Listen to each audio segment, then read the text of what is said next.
Hello everyone, welcome back to Alfred's Basic Adult Piano Course, Lesson Book Level 1. Today's video is Lesson 44, covering page 50 in our book, the French folk song Alouette. So in the previous lesson, you learned about the dotted quarter note, which gets 1.5 beats, and is often followed by an eighth note, which gets half a beat. So put the two together, 1.5 plus a half is 2. So if you look at the very first measure of Alouette in the treble clef, that's what we've got. So our right hand is in the C position, and our first note is middle C, and that's our dotted quarter note. So when you play that, you want to make sure that you count 1 and 2. So by counting 1 and 2, that's 1.5 beats. 1 and is the full beat, meaning all of beat 1, both halves. And then when you say 2, that's only the first half of beat 2. So 1 and 2 is 1.5 beats. And then the D, which follows middle C, is just an eighth note. And that's going to be on the and of 2. An eighth note is half a beat, and it's the last half of beat 2. So when you put it all together, it's going to be 1 and 2 and. If you look at measure 3 on the top line, it's the exact same thing. It's also the same thing on the last measure of the third line and the second measure of the fourth line. So those are the only 4 places in this tune where you have a dotted quarter note. And it just so happens it's in the right hand all 4 times, and it's the exact same pitches, middle C followed by a D. So since we're dealing with halves already, you're going to count this entire piece using the and system. We're in 4/4 times, so every measure will be 1 and 2 and 3 and 4 and. So before we get to any more of the counting, let's back it up a little bit and just look at the notes in the right hand. So like I said, you're in the C position for this song. You're not going to be moving above or below. So that's good news right there. So we're starting again at the beginning with our thumb on middle C, which is a dotted quarter note followed by an eighth note on D, and then 2 quarter notes E's. Now the next measure, we're back to D, middle C, D, E, and then a little skip down to middle C, which is a quarter note. You rest on beat 4. Okay, now measure 3 is exactly like measure 1. And now the first measure on the second line is exactly like measure 2 on the first line, except the quarter note on beat 3 from the first line is now a half note. So here we are with second finger on D, middle C, D, E, a little skip down to C, but it's a half note, so you can stay there for 3 and 4 and. The next measure is a rest, a whole rest for the right hand. And then the last measure on the second line is basically starting at G and just coming down to middle C. Now you have 3 C's. On the third line, back to G's. You have 3 of them. Rest on beat 3 and 4. And then now on the second measure on the third line, once again, G descending all the way down to C, just a slower rhythm. And then here's our middle C, the last measure, which is just like the very first measure. The bottom line,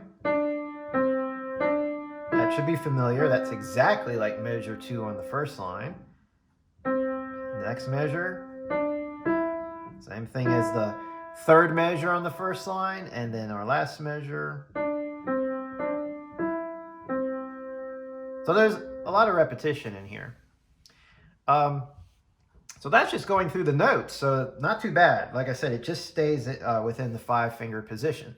So let's go back and now look at these rhythms a little bit more closely with counting. So we already talked about the first measure starting right away with a dotted quarter note on middle C. So we got 1 and 2 and 3 and 4 and. Now our next measure are eighth notes. First 4 notes, 1 and 2 and here's our quarter note, 3 and then off on 4 and because of the quarter rest. Now we're back down on middle C, 1 and 2 and 3 and 4 and second line, 1 and 2 and half note, 3 and 4 and. So you want to stay on that half note, middle C. Whereas the second measure on the first line, remember it was just a quarter note.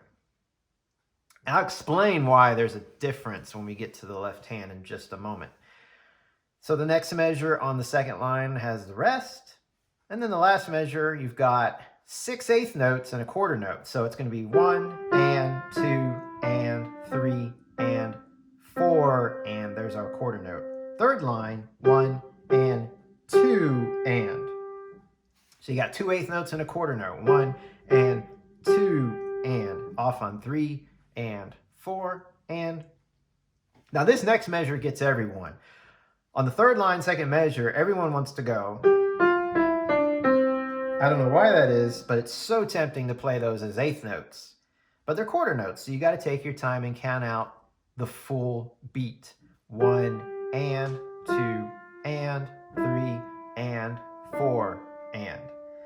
As long as you count it out, you won't rush it. But if you just play it by feel, the temptation is just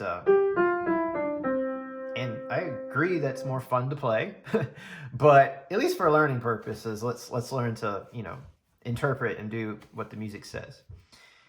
So the end of the third line, it's just like the beginning. So when you get to the last measure on the third line, you're playing all the way through the end, the exact same thing you played in the first 4 measures of the tune. So here it is.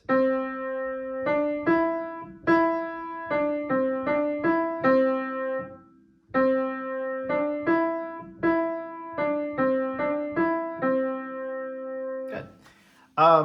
That's basically it for the right hand in terms of notes and rhythms. Let's look at the left hand. Our left hand is also in the C position, and aside from the G7 chord, occasionally your pinky will go down to B, but that's it as far as jumping around in the left hand. There really isn't any. So as a review, you've only got 2 chords in your entire left hand. You've got a C major chord, which is in the first measure, and then our second measure, you've got the G7 chord on beats 1 and 2. And occasionally got some other individual notes, which we're going to look at here in just a second. So once again, the first measure, left hand, you've got C major. It's a whole note, so you're going to hold that one out the entire measure. When you put the right hand with it, you don't really have to worry about counting the left hand because you're going to be busy counting out the right hand. The second measure, the G7, for 2 counts. And then on beat 3, you've got C chord. And now this G on beat 4 is really important. Earlier I said, I'll explain why the rest in the right hand on beat 4. This G isn't just any ordinary note in the left hand, it's actually part of the melody. So you see that slur that's coming from the right hand down into the bass clef? Listen as I put both hands together from the beginning.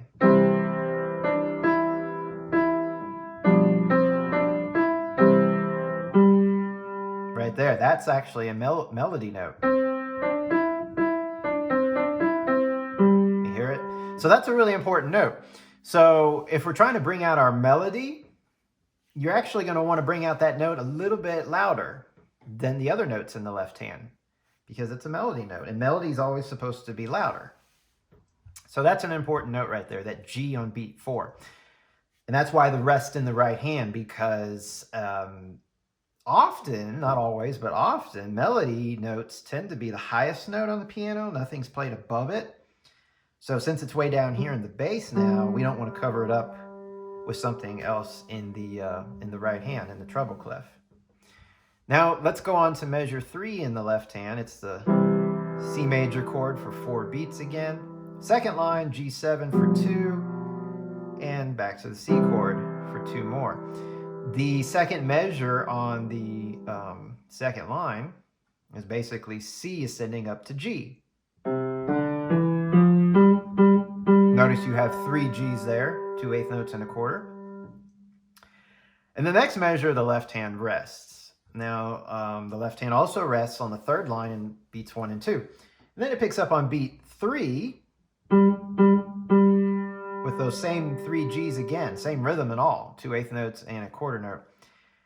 And in measure 2 of the third line, both hands are actually playing the same notes, Gs, Fs, Es, and Ds. So what you played just a moment ago in the right hand there, you're copying 1 octave lower in the left hand. Same notes, same rhythms.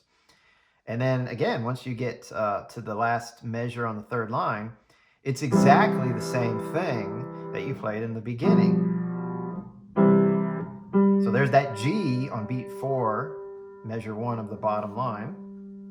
So you're going to want to bring that out again.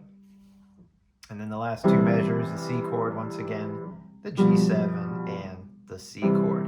So now going back to the beginning, let's stick the hands together. So the first measure is pretty easy because the left hand just kind of sits on that C chord. The next measure, you've got a half note in the left hand with 4 eighth notes together in the right hand.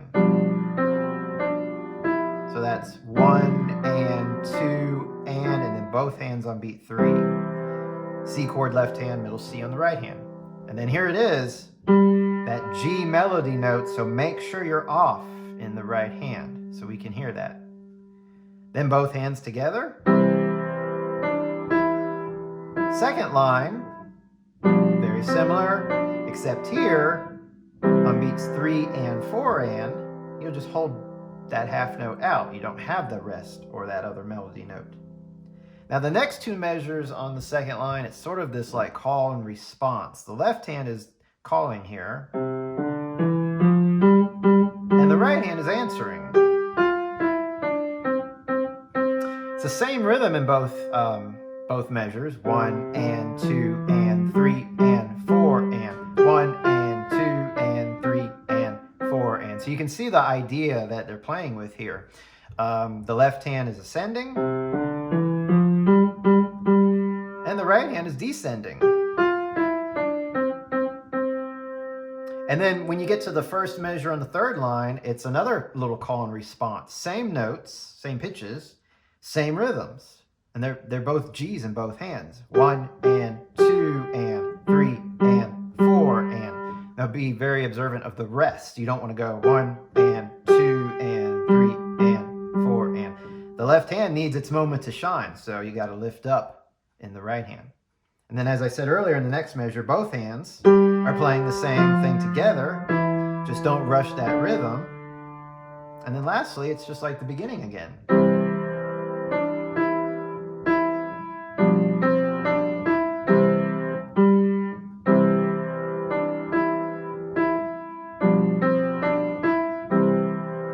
Now let's look at our last and final thing, the expression, the dynamics. Actually, before dynamics, notice all the slurs. So I talked about the second measure at the top, the slur right there that's connecting the melody into the left hand. So obviously when you see slurs, you want to keep it smooth. And generally it's the right hand, the melody that is smooth in this piece.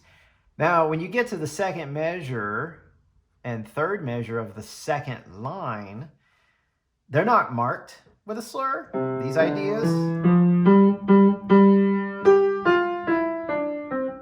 But I think it sounds better if you play them smoothly. The same thing with the second measure on the third line. If you connect that might be more of a pleasant sound than... that can just sound bangy and not very musical. So I encourage you to play as much of the piece smoothly as possible. So now dynamics, it starts out forte. So we were talking earlier about call and response. There's another call and response that's happening between measures 1 and 2 and measures 3 and 4, and that's happening with the volume. So it's starting out loud, and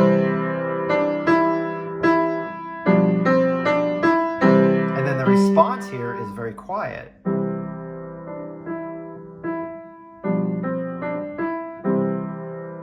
Now we have this crescendo here, so we're starting it very soft in the left hand, but it's going to grow as much as you want, really. And then it's going to come back down.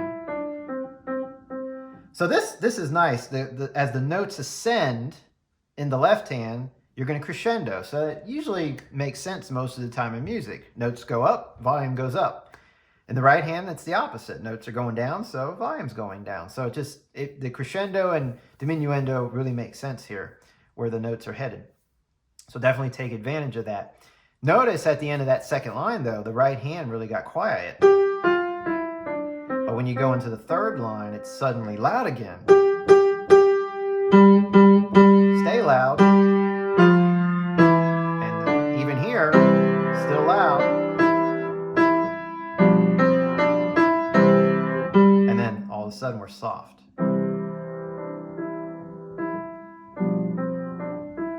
Make as much difference as you can between the fortes and the pianos. It will make it very interesting. So one more time, I'm going to play the whole piece through for you, and that should be it on this lesson. So here we go. Give a little count off. 1 and 2 and 3 and 4 and.